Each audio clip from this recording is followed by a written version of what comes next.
পরে খবর পেলাম যে আমার ছেলে মারলো হসপিটাল।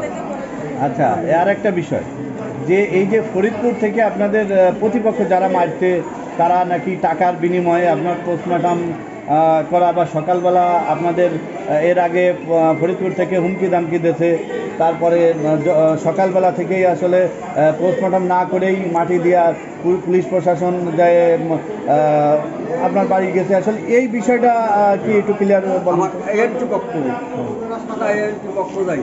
হ্যাঁ, তাহলে কি ঘটনা ঘটছে সেটা একটু বলেন। পক্ষ যাইনি, আমি যখন ওরা নিয়ে বাড়ি আসলাম, বাড়ি আসার পরে আমার বাড়িতে মেলা লোকজন আসছিল।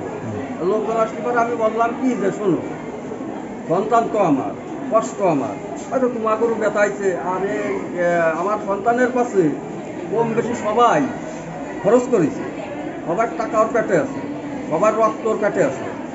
তা আসলে নিয়ে বেড়াইছি তো আমি, আমার ব্যথা আপনারা কেউ অনুভব করার মতো কাজ আপনাদের নেই। টাকা পয়সা হয়তো আপনারা দেশেন কম বেশি, যাই দেশেন বেশি, এটা আমি আজীবন বলবো যে দেশে। তাই এখন আমি চাচ্ছি যে আমার ছেলেরা আপনারা থাকি মাটি কোনোভাবে দেওয়া যায়, আপনারা একটু দ্রুত মাটি দেবেন। আমারও বললো যে মাটি পরে ছাড়পত্র ছাড়পত্র তো ধরেন কারা বলতেছে ছাড়পত্র দেওয়া? আমার দলের হ্যাঁ। ছাড়পত্র দাও। আমি ছাড়পত্র তো আছে, তা ওই মানুষ যদি 5 জন থাকে 5 জনের কথা হয়ে যায়, সেই কাজে মনে করেন যে আমি সেই ছাড়পত্র দিই নেই।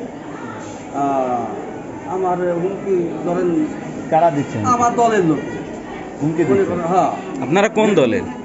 আমরা কার দল করে? আমরা ধরেন দল করি হলোতে যেমন বিএনপি একটা দল। আপনাকে সামাজিক মাধ্যম কিনা? সামাজিক মাধ্যম আছে লোকে, ধরেন আমাদের আলী ভাই আছে, তারপরে এই যে বাকি আছে, মুকুল আছে, তুরাপ আছে, এরা নেতৃত্ব দেয়।